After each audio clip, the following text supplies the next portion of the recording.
Hey guys, this is Artorius611 and today we're going to be playing Pathfinder Kingmaker. That's right, all of my Paizo boys and girls and everything else in between, whatever you associate with. We're going to play the Paizo Kingmaker. This is a classic module of theirs that I personally always love the concept of. All of the groups that I ever played with, we never got a chance to really dive into it and really make a kingdom, but that's the whole point of it. You start on this quest. You help the Aldori Sword Lords, if I remember right, and you are given a piece of land, and then you make a kingdom. And I was like, that is so freaking cool. And now they've made it in a game format. So enough dilly-dallying, no shilly-shallying here. Let us delve into the world and begin the great adventures of Atticus. Of course, at first, here's the thing. What mode are we gonna do? Do we want a story? I like y'all. I want y'all to have a good story, but I want to have some fun too, so we're not gonna do story mode. We are most certainly not gonna do an easy mode. Nope, can't do easy. Nope. Normal streams okay. Ain't touched this game, so that's the standard setting. We may come back to it. Challenge. Characters suffer full damage from enemies and traps. Enemies will fight at full power and will have the usual effect of inflicting critical hits. Character will die after suffering a deadly injury. If the main character dies, the game is over. If the companion dies, you can resurrect with a raised dead or a similar spell. Extremely expensive service, unavailable to most adventurers. Hard mode. Your character will suffer full damage. Is there any different? Okay, there's a little. Enemies will have increased power and will have the usual effects of inflicting critical hits. Unfair. Custom. You know what? Here's what we're going to do. We're going to play like this was really Pathfinder. That means everything hits at full percent all the way. We hit a crit. They hit a crit. It's all good. If I die, I die. Hey, you know what? That'll make this really short Let's Play. If not, we'll have some fun. Next. Ooh, okay, the fun part. So, we could, use a pre-done... Where's the fun in that? Come on now, we gotta make our own boy. Alright. So, I thought about this and I've had a couple different concepts in mind. One of my personal favorite ones to typically do is a ranger. I love Rangers. They were literally one of the first classes I ever played.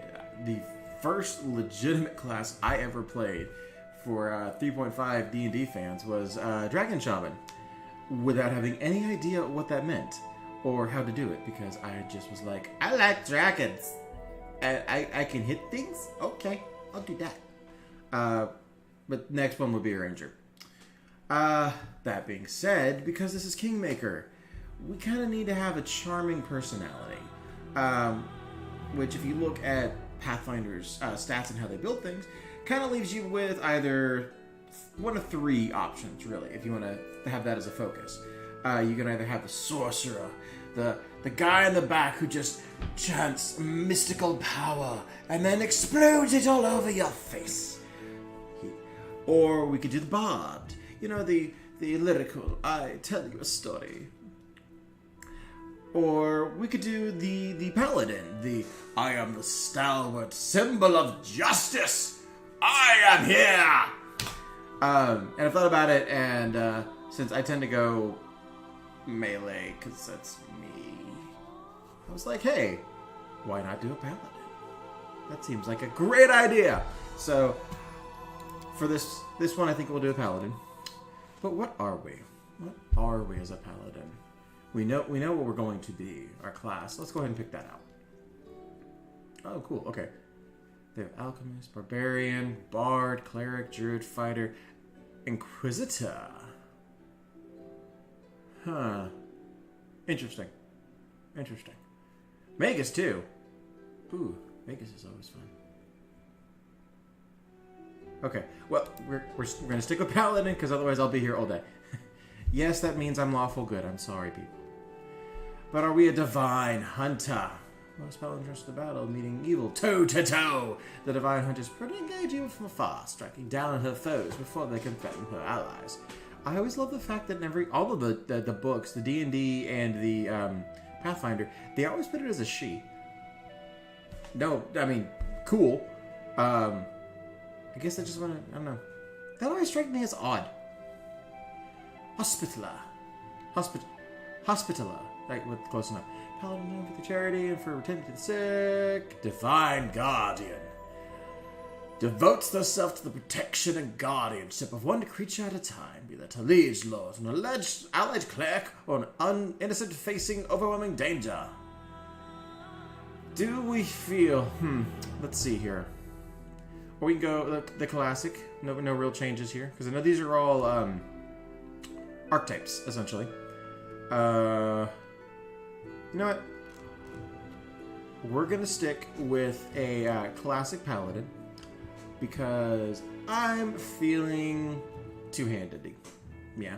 I'm just feeling that great maul or the great sword, you know. Big hammer or big sword. We'll see. We'll see. Okay, well, we picked that. Now let's go back to race. So, this is an extremely important decision here, guys. Am I going to be human? For any of those out there who've played with me, who know me, my absolute tendency is to go human. Because everybody goes into the fantasy world and they go, I want to be something so drastically different. I want to express myself in a new and different way and get out of my skin. And I'm over here like, I know what I am. I'm a human. I love that. We're versatile. We're able to adapt and overcome. We may have short lives compared to just about every other race in these games, but damn if they're not bright. That being said, I really have wanted to play an Azamar for a long time. And if you're playing a paladin, come on. I mean, it's literally half angel. Half angel of some kind. That's kind of like, hey, you there, you'll do. Let's give you a little angel blood here. And holy fire. Yeah, you're good. You can do that. Okay. So we're going to go with Azamar this time. Because they also play really well in the paladin. And, you know, I want to succeed. So, I am a dude. What do I look like? Ooh, skinny bones. Ooh, fat man. We're gonna stick with here. I think here will be good. I think here's good. What about our face? I don't like that. Golden skin. I kind of like the palish. The golden hair, I think it really offsets it. Makes it really interesting to me. Good to me. Now we gotta look at that hair. That's just hideous. We're not doing that. No. Okay, no. Ooh, Goldilocks. What do y'all think? Goldie? Let's see next. Bold cut. No, thank you. I am not a god-blessed hipster. No, thank you. Or bold. Okay. Goldilocks it is. Now, we must discuss the... Oh my good lord. We'll go ahead and get this together. Yes, that's quite the stash. Yes, it is. Yes. I think we already have a winner. Right there. Goldilocks and the goatee of strength. Okay. Yeah, I don't think we're going to keep it gold that. You know what? Let's make him a lefty. Why not? He can see the world a different way.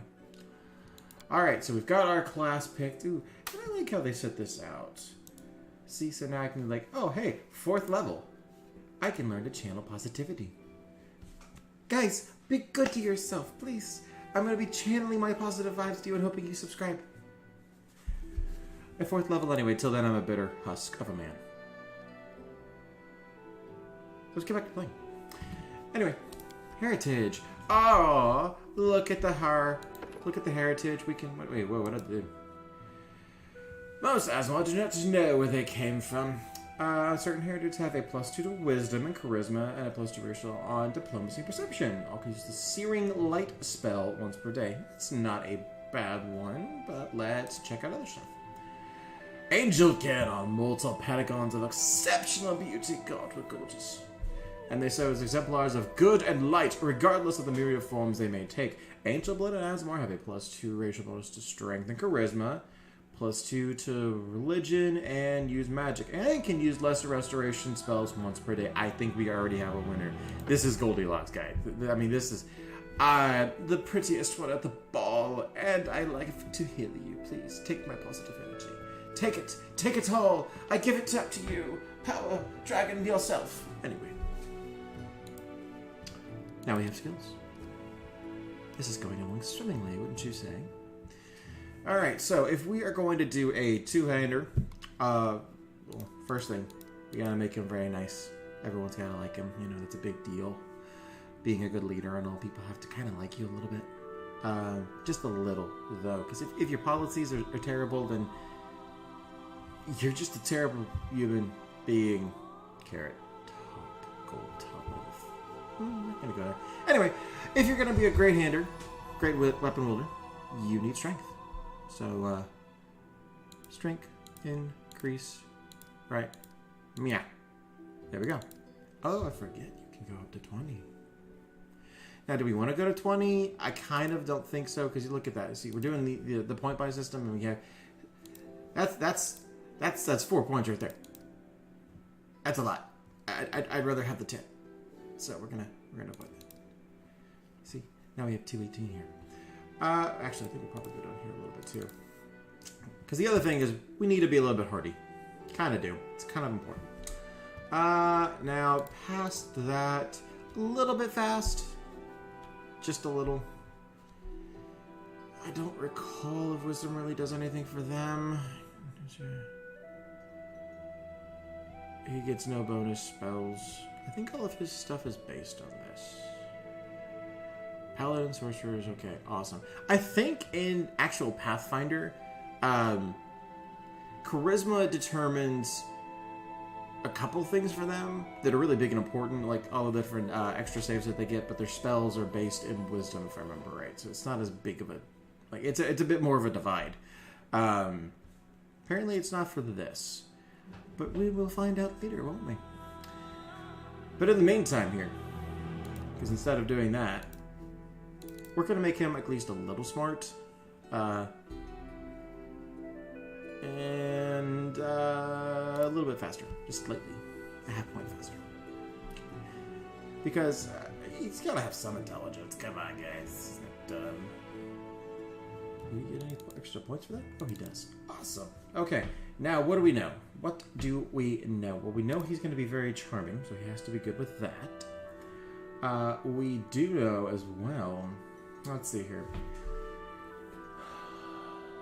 He's got to know the religions. He's got to know that. I mean, that seems a Goldilocks thing. He knows what he worships, and he knows how to do it right. Past that, I feel like he's worldly. But I also feel like he doesn't see shit, because he's so obsessed with everything else around him. With the world, and with religion, and most importantly, with people. He's just obsessed with people. Okay. So now we go next. Weapon focus. Yes. Yes, weapon focus. Well, let's see here. This will take longer than I really wish to dedicate to it, so we're just going to do weapon focus. These are feats, by the way. I keep saying weapon focus, thinking I'm just going to do that, but these are all the feats. And now we're going to determine what weapon we're going to use. Now, if I remember correctly, Earthbreaker was the giant maul, because I don't think they actually have the maul in here.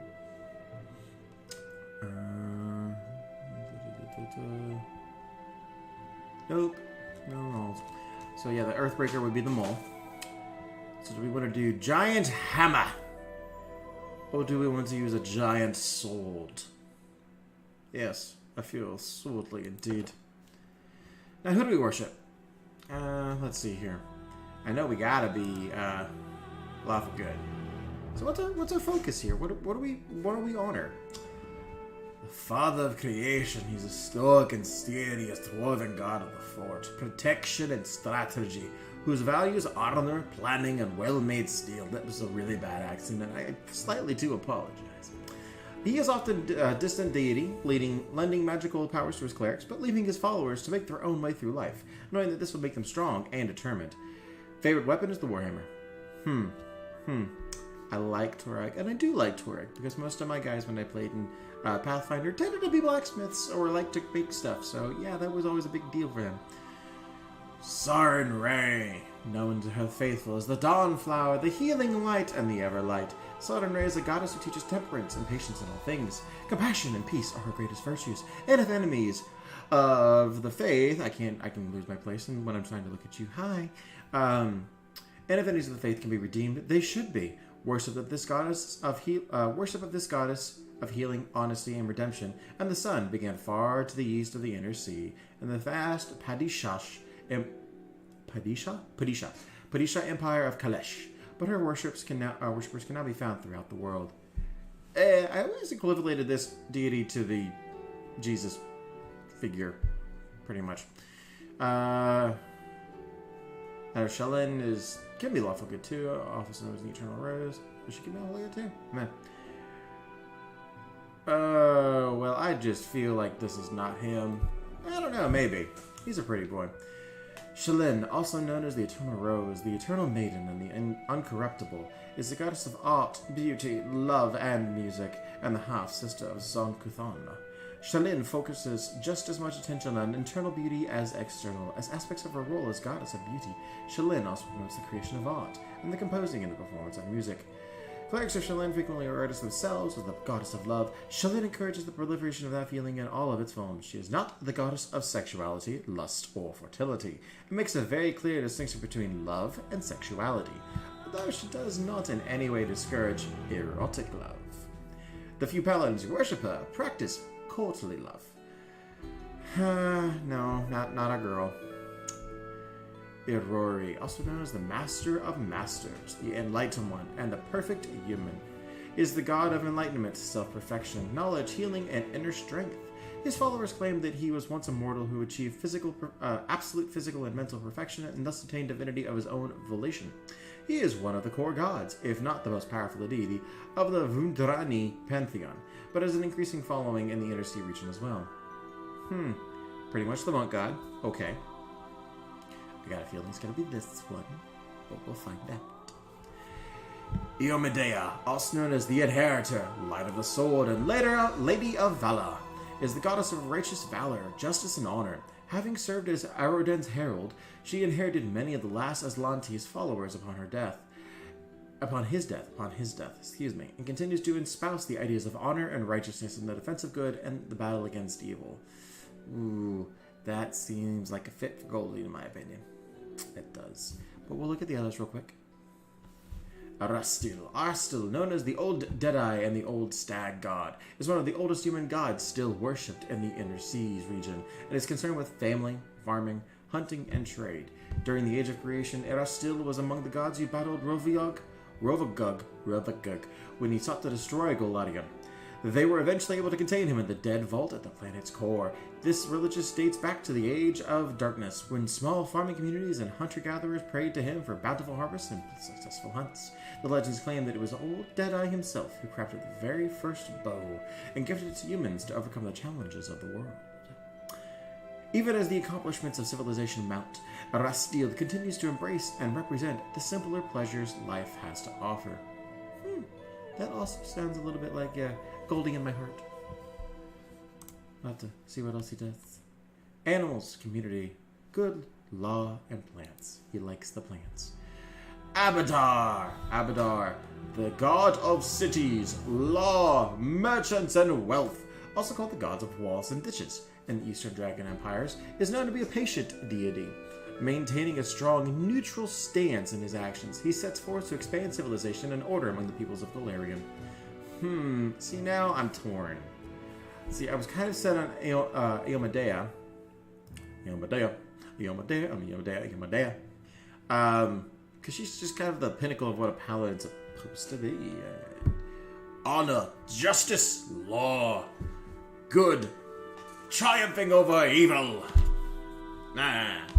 That's still. I don't know. So, I don't know, guys. I don't know. So, what do we want to focus on? Being the ideal paladin? Or somebody who focuses on community? You know what? We are trying to found a kingdom. So I think we're going to be followers of Arastu. We follow communities. We forge communities. We bring them together. And we mold them into a nice harmony. That's our goal. That's the goal. So that's what we're going to do. Alright. That's done. Now, how do we sound? Are we confident? A mere flesh wound. Okay, maybe. Are we a madman? So many thoughts. So little time. Meh. Not this guy. Oh, and by the way, we are going to go ahead and christen him. He is Goldie. Goldie of the Lock. That's better. Now, Goldie of the Lock. Is he pious? I shall not falter. Kind of. I kind of hear that. Is he brave? Adventures await. Forwards! I won't give up. Leaning towards confident. We do it my way. Also leaning towards pious. Strike as one. Are we reserved? A solid plan. Or are we aggressive? None shall escape! No. This will hurt. I don't see pragmatic either. We will be victorious. I have no need for this. I'm always ready. I like pious. Defeat is not an option. I think pious is the best here. Okay. When were we born? When were we born? Abadius? Calistril? Farast? Gazrun. Okay, guys. Any of my deity Pathfinder Lorbeans? Desna? These are all of the gods. I love this. Oh, that's fun. Even the evil ones. Okay, so if that's the case, we have to do Calistril. Cal, I don't remember his actually I think it's Calistil, I think. He's my favorite of the deities. He's a chaotic good god of ale and freedom. And his story, he used to be a man, a mercenary that took on the trial, which if you're really interested, Pathfinder wiki, they have all of the lore up about their entire the world of Golarion. It's really fascinating. It's definitely been, Golarion has been the world that I've played the most in. So I guess that's why I'm really attached to it. But there's a trial there, which if you succeed at this, and as I recall, only 2 people actually have, you end up becoming a god. And Cal is the first human who ever did this, and he doesn't remember how he did it because he did it drunk. He went into the trial on a dare, drunk off his butt, and succeeded. And he became a god, and he's like, huh, cool, woo! I like it. So, I think we'll do that. And, let's see, what is today? Today is the 23rd. Online Guide came out the 25th. And I'm playing on the 27th because I'm lazy. I'm sorry. So, 27th of Callisto. That shall be his day of birth. The day of birth of Goldie of the Lock. Now, we have to be aligned. We have to be lawful good. We're paladin. Won't let us do anything else. Then again, that's kind of me anyway. I usually strive between lawful good and neutral good. I do some chaotic good shit every now and then, because it's fun. But, natural tendencies here. And if we're going to play this, I got to be myself. I'll be Goldie. But not really. Anyway. Now, the character creation is finally done. 20 minutes in. So now we've got him built. And now it's time to start his legend. And we'll get to that next time. On Artorias Blaze. Pathfinder, Kingmaker. hope you guys like this. If you did, please leave a like and subscribe. Pretty much that. Yeah. See you next time.